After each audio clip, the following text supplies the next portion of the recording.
This one I had to struggle with, personal development. It was hard for me to give up my old blame list. It was so comfortable blaming the government and blaming my negative relatives and the company policy, unions, wage scale, economy, interest rates, prices and circumstances. It's not what happens, it's what you do about it. And he said, if you will start that process of change, do something different the next 90 days than you did the last 90 days, like picking up the books to read. Do something different, like the new health disciplines, relationship with your family, whatever it is, doesn't matter how small it is. If you'll start doing different things with the same circumstances, since we cannot change the circumstances, but we can change ourselves. We can change what we do. And then he gave me another secret to success when he said, what you have at the moment, Mr. Rohn, you've attracted by the person you've become. What you have at the moment, you've attracted by the person you've become. Few little simple principles here. Once you understand these, it starts to explain so much. Now, sometimes it's a little tough to take, blaming yourself instead of the marketplace, taking responsibility instead of putting it off on someone else. That transition sometimes is a challenging mission. And this one was a little tough for me. He said, Mr. Rohn, you've got pennies in your pocket, you've got nothing in the bank, the creditors are calling, you're behind on your promises. And he says, here's how that occurs. You've attracted, up until now, you've attracted the things to you because of the person you've become. Now I said, well, how can I change all that? He said, very simple. If you will change, everything will change for you. You don't have to change what's outside. All you've got to change is what's inside. To have more, you simply have to become more. And then he said, don't wish it was easier. Wish you were better. Don't wish for less problems. Wish for more skills. Start working on yourself, making these personal changes. And he said, it'll all change for you. So let's talk a little bit about personal development.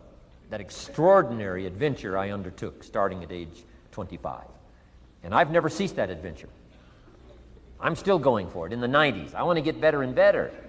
I want my craft to get better, my business operations to get better, the things I do to get better.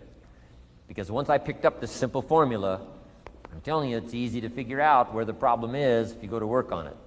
Now, let's talk about personal development. And in helping kids understand personal development, I always start with money.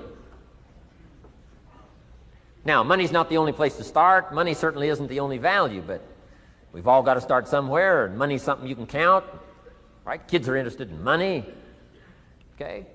A lot of things are a little tougher to measure, but economics is pretty easy, right? Because you can count. Okay, somebody says, how are you doing? You say, I don't know. Let's count. Now, this is not the only count. I understand that. There's a lot of other things to count. But to see if there may be some errors in your judgment and lack of disciplines in your life, we might as well start with money, because it's so easy to count. So let's just start there and see whether or not maybe we have messed up. Okay. So here's how I explain it to kids. We get paid for bringing value to the marketplace. Key to understanding economics. We get paid for bringing value to the marketplace. Marketplace is also described as reality. Reality, the marketplace. Now, it takes time. It takes time to bring value to the marketplace, but we don't get paid for time. It's very important for kids to understand, as well as adults. We don't get paid for time. Mistakenly, the man says, well, I'm making about $20 for an hour. Not true. Not true. If that was true, you could just stay home, have them send your money. No, it's not true. You don't get paid for the hour. You get paid for the value you put in the time. So we don't get paid for time, we get paid for value. Now, since that's true, here's one of the key questions of the afternoon. Is it possible to become twice as valuable and make twice as much money in the same time? Is it possible to become 3 times as valuable as you now are and make 3 times as much money in the same time? Is that possible? Of course. If you want to really emphasize something, that's a good phrase, Stuart. Of course. Of course. Okay. Now, all you have to do to earn more money in the same time is simply become more valuable. America's unique. It's a ladder to climb. Starts down here, what? About $4 an hour? Big argument last year in Congress about the starting place. Should be 5, should be 5, should be 5. Well, no, it doesn't need to be 5. Why not start with 4? It's a ladder. Right? This is not a bed. This is a ladder. It's a ladder to climb. Starts at $4. Now somebody says, well, should be 5, should be 5. Well, maybe. If you're going to stay at the bottom for the rest of your life, it probably should be 5. But that's kind of a pitiful way to live. Start and not grow. Start and not change. Start and not become more valuable. Hey, the whole scenario of life is to start, number 1, and what? Become more valuable, number 2. So America's a ladder to climb. Starts at $4 an hour, and the more valuable you become, you just keep moving up the ladder. Top income last year, what, 52 million? Guy that runs Disney? Would a company pay somebody for 1 year's work $52 million? And the answer is, of course. This is one of those of course places. Of course. If you help a company make $1 billion, would they pay you $52 million? The answer is, of course. It's chicken feed. I mean, it's not much money. Now, why that much money? Because he has become so valuable. Now, why would we pay somebody only $4 an hour? They're not very valuable to the marketplace. Now, we got to make that distinction, to the marketplace. Might be a valuable brother, a valuable member of the community, valuable member of the church, valuable member in the sight of God, to the human family, of course, those kind of values. But to the marketplace, which is called what? Reality. Reality is, if you're not very valuable, you don't get much money. Those are called the facts. I mean, that's how that is. Well, then how do you get more money? Simple answer. Somebody says, well, I'll go on strike for more. Well, here's a major problem with that. Here's a major problem with that. You can't get rich by demand.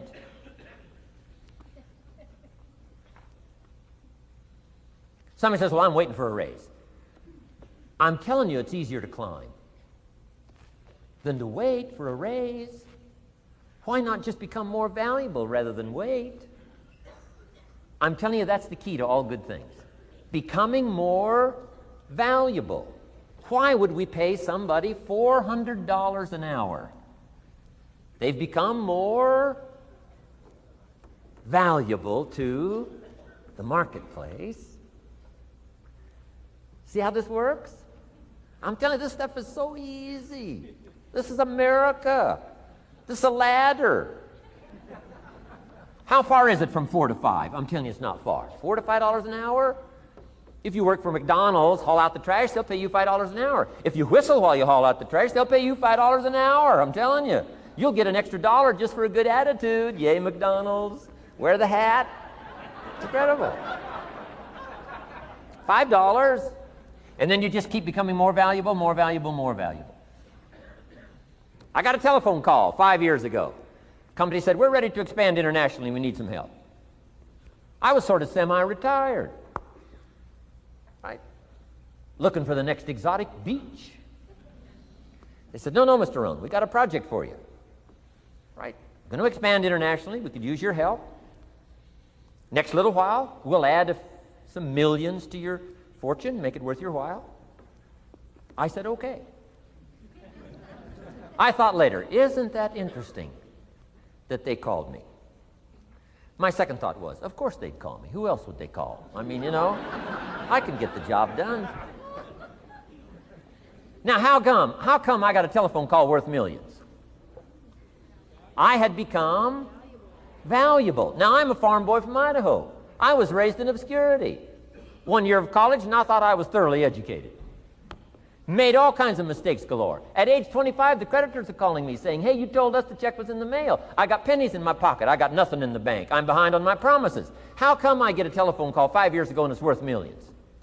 I changed. I turned my life around. Is it possible to become worth millions? Speaking economically, now there's a lot of values to become, but let's just talk economics. Is it possible to become that valuable? And the answer is, of course. Now let me give you the secret. Shoaff said, here's the secret, Mr. Rohn. Learn to work harder on yourself than you do on your job. Once I got that, it turned my life around. Learn to work harder on yourself than you do on your job.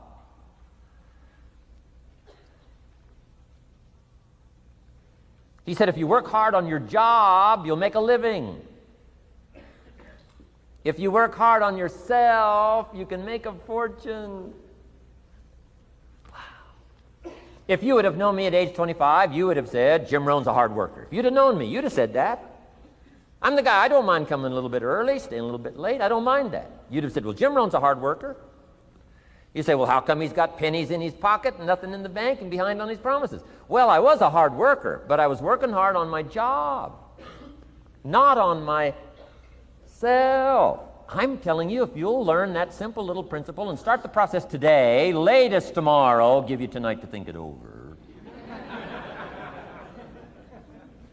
and start this whole process of personal development, work on yourself, make yourself more valuable to the marketplace. I'm telling you, you can so dynamically change your income, and economics is the least of the values that you can start earning in terms of equity if you'll start working harder on yourself than you do on your job. Work hard on yourself and develop the skills. Work hard on yourself and develop the graces. All of the stuff necessary to become more valuable to the marketplace. I'm telling you, your whole life can explode into change. Promotions, no problem. Becoming more valuable to the company, I'm telling you, no problem. Money, no problem. Economics, no problem. Future, no problem. If you just go to work on the right thing. Not get things out there to change. Don't try to change the seed. Don't change the soil. Don't change the sunshine. Don't change the rain. Don't change the mix of seasons. Let the miracle of everything that's available work for you, and start working on the inside. Work on your philosophy. Work on your attitude. Work on your personality. Work on your language. Work on the gift of communication. Work on all of your abilities. And if you'll start making those personal changes, I'm telling you, everything will change for you. Now, let me give you another scenario on personal development. It's called the 4 major lessons in life to learn. Before we get to the 4 major lessons in life to learn, let me give you a key phrase for your notes. Here it is. Life and business is like the seasons. Life and business is like the seasons. Frank Sinatra sings, life is like the seasons. Now, here's one of the key phrases that changed my life. Starting at age 25, you can see this whole scenario. Personal development for me began. I've never been the same since. Here's the next key phrase. You cannot change the seasons, but you can change yourself. You can't change the seasons, but you can change yourself. My best hope, right? When I'm 25 years old, my best hope was to go through the day with my fingers crossed saying, I sure hope things will change. I sure hope things will change. It seemed to be my only way for my life to get better if things would change. Here's what I discovered. It isn't going to change. It isn't going to change. I did a seminar one time for Standard Oil executives and management in Honolulu, now known as Chevron. And we're talking economics one day around the conference table. And one of them said to me, Mr. Rohn, you know some fairly important people around the world. You have a chance to travel internationally. Can you tell us what you think the 80s are going to be like? Now you can tell how far back this goes. I said, what do you think the 80s are going to be like? And I thought for a moment, and I said, gentlemen, I do know the right people. And I do have some experience, I think I can tell you. So they all leaned in a little closer, and I said, gentlemen, based on the people I know and based on the best of my own experience, I think in the 80s it's going to be about like it's always been. Aren't you glad you came today? I mean, that's inside stuff. I don't just spread that around everywhere. It's going to be about like it's always been. It isn't going to change. To hope that it'll change is called whistling in the wind, being so naive, hoping for something that isn't going to occur. I can give you the shortest history lesson that you can imagine in one sentence. What describes human history on the spinning planet the last 6,500 years? Let me describe it for you in one sentence. Here's human history in one sentence. Opportunity mixed with difficulty. That's about as simple as you can put it. And opportunity mixed with difficulty isn't going to change. The man says, well, if it isn't going to change for the future, if it isn't going to change in the 90s, how will my life ever change? Answer, when you change. And if you will change, everything will change for you. Your bank account will change, your income will change, your future will change, the ability to acquire your dreams will change, it'll all change if you will change. And now let's go through the scenario of the seasons. Life and business is like the seasons. Let's cover them. Here's number one, major lesson in life to learn. Learn how to handle the winters. You say, well, Mr. Rohn, a lot of this stuff is fairly obvious. That's true. Just need somebody like me just to come along and remind us. This is what this is called today, a reminding session. I got no new truth for you to discover. This is all old stuff. We just need to hear it again. Somebody get on our case a little bit, right? We all need that. Here's number one lesson, learn how to handle the winters. That's obvious. The winters come right after falls. And pray tell how often? Every year, according to written history, for the last 6,500. To cross your fingers and say, I hope it doesn't come. I'm telling you, we call that naive. Now, there's all kinds of winters. Not just the winter of the season, but there's all kinds of winters. Winter time, the down time, the discouraging time. One writer called it the winter of discontent. The winter when you can't figure it out, the winter when it all goes wrong.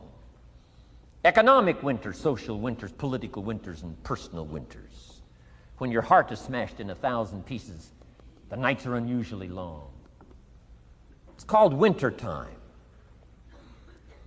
Barbara Streisand sings, it used to be so natural to talk about forever, but used to be's don't count anymore. They just lay on the floor till we sweep them away. You don't sing me love songs. You don't say you need me, and you don't bring me flowers anymore. A song of winter. But hey, we're acquainted with all those winter scenarios. We've been through them all. Now the question is, what do you do about the winters? Well, you can't get rid of January by tearing it off the calendar. But here's what you can do with the upcoming winters of your life. The long ones, the short ones, the easy ones, the more difficult ones. Here's what you can do. Get wiser and stronger and better. Just make a list of that trio of good words. Wiser, stronger, and better. To challenge for yourself the upcoming winters of your life, don't you think you could read more? Pick up the scenario, pick up the books, pick up the cassettes. So I would put stuff on cassettes so you can listen to it, put it in books so you can read it. Now putting it on video so you can see it. I'm telling you, anybody that wants to can get wiser. Next is stronger. Anybody can get stronger. If you're willing to do the push-ups, you can get stronger. If you're willing to put yourself through the paces, you can get stronger. Can you develop stronger skills? And the answer is yes. Start practicing, practicing, practicing. And you can get stronger. Can you get stronger in handling life situations? Of course. But you got to go to work on yourself. You can't blame out there wishing it was easier. Wish you were stronger. And here's the last one, get better. Anybody can get better. Language, we can all get better. I've been lecturing now for 33 years, and I'm telling you, today versus 33 years ago, I'm better. First time I gave a talk, I stood up, my mind sat back down. I mean, you know, I've been through that whole deal. Opened my mouth, nothing came out for a while. My knees are banging together, the sweat's pouring off my face, I'm shaking like a leaf. It's called terror, in case you haven't tried it. Those first attempts. But I'm telling you, I got through it, and I did it again, and I got through it, and I did it again, and I got through it. And now, of course, I can lecture for a few hours in one day. Anybody can get better, develop the skills, okay? Handle the upcoming winters. Don't wish away the winters. That's called naive. Wish for the skills. Wish for the strength. Wish for the wisdom. Here's the second major lesson in life to learn. Learn how to take advantage of the spring. Uniquely enough, spring follows winter. And pray tell, how often? 6,500 times. I mean, those are good odds. I'd gamble on it one more time. I mean, those are good odds. Every time. You can't beat those odds. Spring is called opportunity. Another day is called opportunity. Days follow nights. How about that? And how often? Every day. But now here's what we must learn to do with opportunity. Underline two strategic words in that sentence. Take advantage. Just because spring comes is no sign you're going to look good in the fall. You've got to take advantage of it. You've got to do something with it. Read every book you can on what to do with your springs, what to do with your opportunities, what to do with your days, what to do with your chances. Don't miss the educational process. Don't miss the process of learning. To understand, opportunity keeps coming, but the key is taking advantage, taking advantage. Everybody in this room's got to learn to do one of two things: plant in the spring or beg in the fall. And it doesn't mean you can't become a sophisticated beggar, but you don't need the reputation. Learn to plant in the spring, take advantage. And there's an urgency here on springtime because there's just a few springs, handful of springs offered to each of us. So take advantage swiftly and quickly. Don't just let the time pass. The Beatles wrote, "Life is very short." And for John Lennon, it was extra short. For Michael Landon, it was extra short. But life is short. At the longest, it's short. So don't just let the springs pass. Take advantage. Seize the day. Seize the moment. Seize the opportunity. That's the key. Springtime. Life is fragile. Life is brief. Elton John sings, "She lived her life like a candle in the wind." It's fragile. It's brief. Whatever you're going to do, you got to get at it. Don't just let it pass away. Here's major lesson number 3. In the summer, learn how to nourish and protect. We've got 2 challenges in the summer in the personal development part of our life. And that is become capable and powerful enough in the summer and wise enough in the summer to nourish what's good and defend yourself against what's bad. Nourish and defend. The summertime is an interesting time. It holds the possibility of the promise of harvest time, but it also has the possibility of the threat. Sure enough, as soon as you've planted your garden, the busy bugs and the noxious weeds are out to take it. And let me give you another word of advice. They will take it unless you prevent it. Summertime is an interesting time. Best as I can describe summertime, you got to nourish your values like a mother. Nourish like a mother. Go after the threat to the values you've got like a father. Deal with the weeds. Kill the weeds. Nourish the garden and kill the weeds. That's called summertime. What a challenging time. Give life like a mother. Take life like a father. Summertime.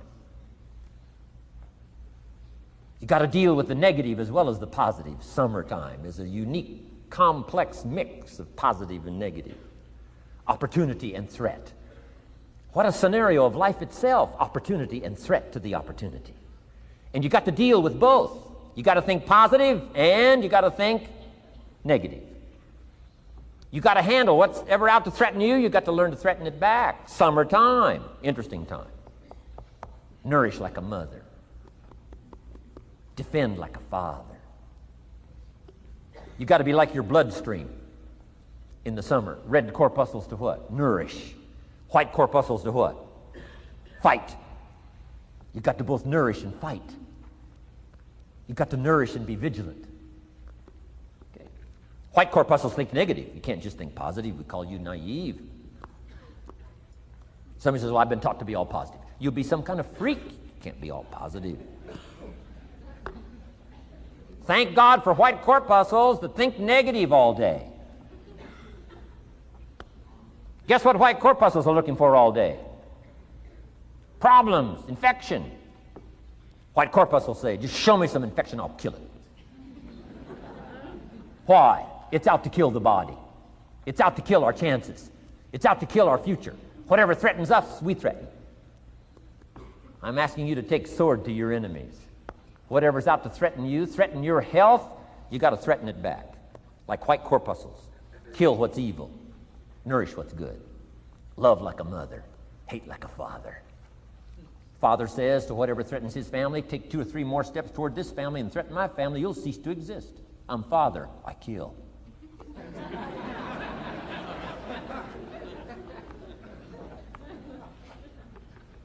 Don't let the weeds take your garden. Wreck your chances for a good harvest. Deal with your enemies in the summer. Called good and evil. The great struggle in life is called good and evil. Tyranny and liberty. Sickness and health. It's the way life is. Tyranny threatens liberty. Takes over Kuwait. Can't have that. If tyranny takes Kuwait, it'll take Saudi Arabia. If it takes Saudi Arabia, it'll take something else. Where are we going to stop tyranny? As soon as possible, lest it take the whole world value. So George Bush draws a line in the sand, consults with his allies, sends 500,000 troops to Saudi Arabia. Finally, Desert Storm,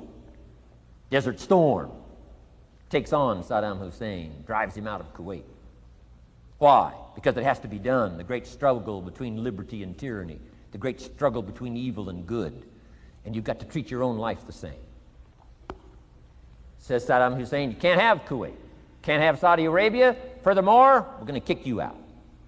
Hires Chief White Corpuscle, General Schwarzkopf.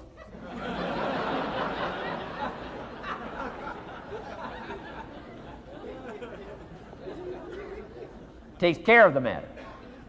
I'm asking you in the summer, nourish like a mother. Threaten whatever threatens you like a father. Now you can also turn around the scenario, that's true.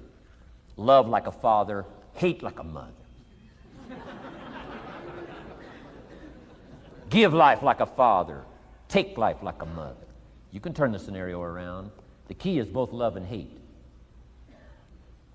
Single parents have got the greatest challenge. Love like a mother, hate like a father. Love like a father, hate like a mother. Nothing more dangerous than an angry mother.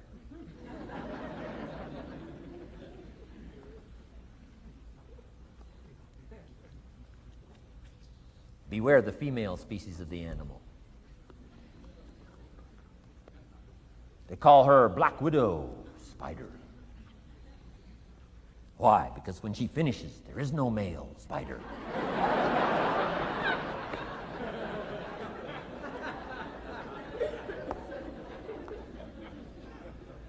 I saw this article. I was flying on an airplane up in Canada. I saw this article in one of the airplane magazines. Showed a picture of this guy with his shirt off, these claw marks down his back, teeth marks in his neck. The guy almost got killed. He was out in the woods, saw a mama bear with her little cub. Said, oh, this looks cute. Had his flash camera, went flash, flash, took a picture. Mama bear treats it unkindly, promptly chases him. Caught him, almost killed him before they got to him. Beware mama bear. So, love like a father, hate like a mother. However you want to treat this scenario, it's very important. It's called summertime.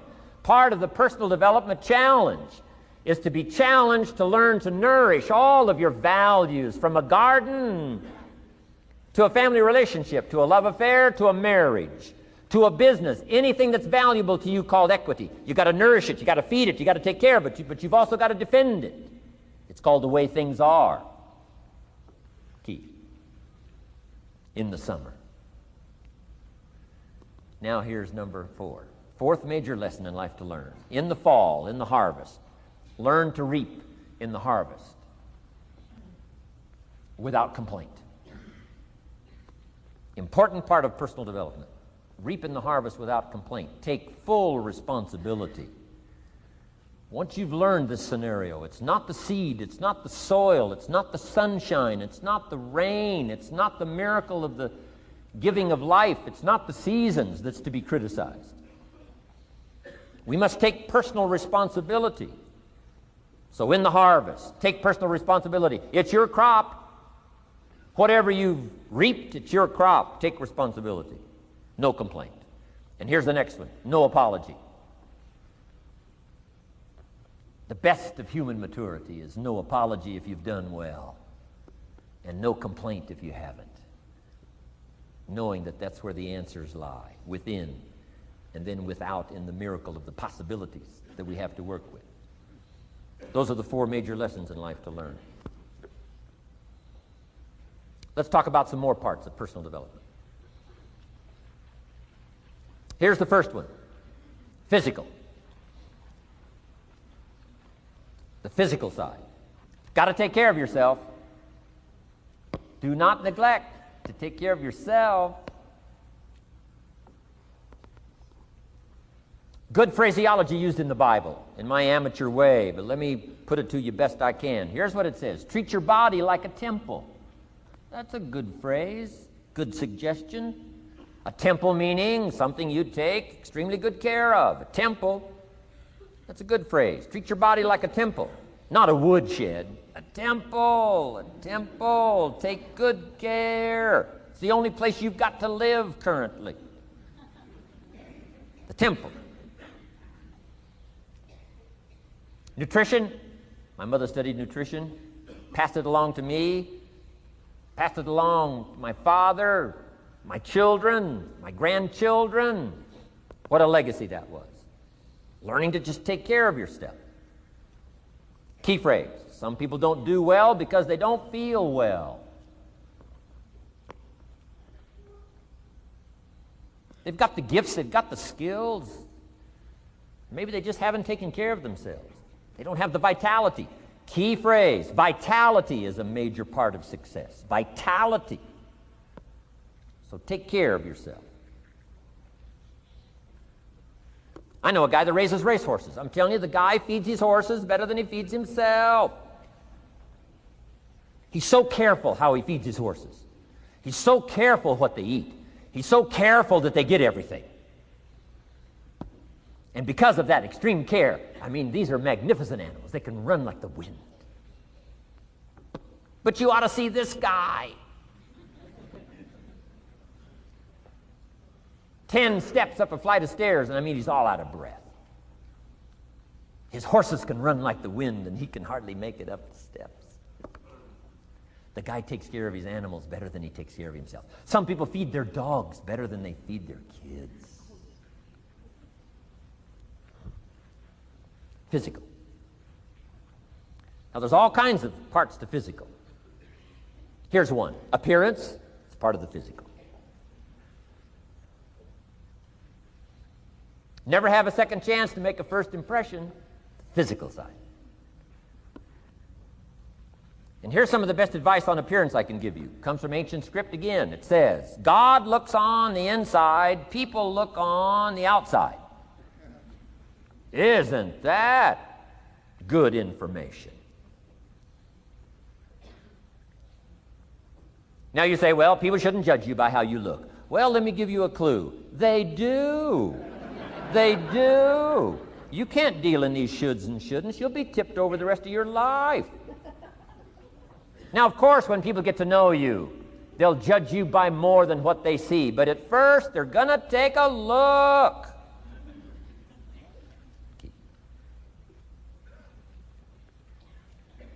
So, here's the best advice I can give you. Make sure the outside is a major reflection of what's going on inside. The physical side. A few minutes a day, stay healthy. A little bit of nourish, a little bit of study on nutrition, stay healthy. Key. Now here's the next part of personal development, the spiritual part. Now, I'm an amateur on the spiritual side. I do happen to believe that human beings are more than just an advanced life form. An advanced species of the animal kingdom. I do believe humans are a special creation. That's just my personal belief, and I don't ask you to buy it. But here's what I do ask you to buy. If you do believe in spirituality in any manner, here's my best advice. Study it and practice it. Do not neglect your values. Do not neglect your virtues. If you do believe in spirituality, my advice is study it and practice it. Don't let it go unstudied. Don't let it go unnourished, if you do believe. That's my best advice on the spiritual side. Now here's the third part. The mental side. Part of this personal development challenge is to develop mentally. Learn, study, grow, change. It's what schooling is all about. And the human development takes time, incredible amounts of time. That's why we've taken the time for this seminar. It just takes time. Some things you can't cover in a 20-minute speech. You can't cover in a little 5-minute talk. It takes time. For humans, it seems like more time than any other life form, human beings. The little wildebeest in Africa. Guess how much time it's got as soon as it's born to be able to run with the pack so it doesn't get eaten by the lions? Guess how much time it's got? A few minutes. As soon as the little wildebeest is born, tries to stand up, falls down. Its mother nudges it, gets it to stand back up, falls back down. Finally, on little shaky legs, it tries to nurse. Mother pushes it away. She moves away, so it can't nurse. Why? You can't nurse now. You've got to develop some strength now. The lions. Falls down, gets back up, tries to nurse. Mother pushes it away. No. You got to get these legs strong. How much time have we got? Not much time. Mama wildebeest says, not much time. Not hours, not days, minutes. Wow. But the human baby, wow. After 16 years, we're not sure. Unbelievable amount of time it takes. So it does take time for personal development. It does take time for spiritual development, physical development. But here's also what takes time, and that's your mental development. Feeding the mind. Nourishing the mind. Some people read so little, they got rickets of the mind. They couldn't give you a good, strong argument as to their own personal beliefs. Here's one of the challenges we've got as parents, and that is to get our kids ready to debate the major life issues of the 90s. They've got to get ready to debate. We've spent this last couple of decades debating communism. Communism taught capital belongs in the hands of the state. We've been teaching, no, capital belongs in the hands of the people. Communism taught people are too dumb and stupid to know what to do with capital. You've got to take capital away from all the dumb, stupid people and give it to the all-knowing, all-wise state. And let the state run everything and let the people meekly show up for their work assignment. All glory to the state, communism taught. Kid says, well, is that right? No, all glory to the people. Let the state be the servant of its people, not the people be the servant of the state. I'm telling you, you've got to be able to pick up those ideologies. You've got to be able to pick up the philosophy. And here's the next part. You've got to be able to defend it. If you can't defend your virtues and if you can't defend your values, I'm telling you, even in the 90s, you'll fall prey to philosophies that are not in your best interest. And we've got to help our teenagers, we've got to help our kids especially to be able to debate the major life issues, the political issues and the social issues and the religious issues and the spiritual issues and the nutritional issues and the economic issues and all of the rest of the issues that are valuable for us to build the kind of equities we want. You got to get yourself ready. And one of the ways you got to get ready is not just physical and not just spiritual. You got to get ready mentally.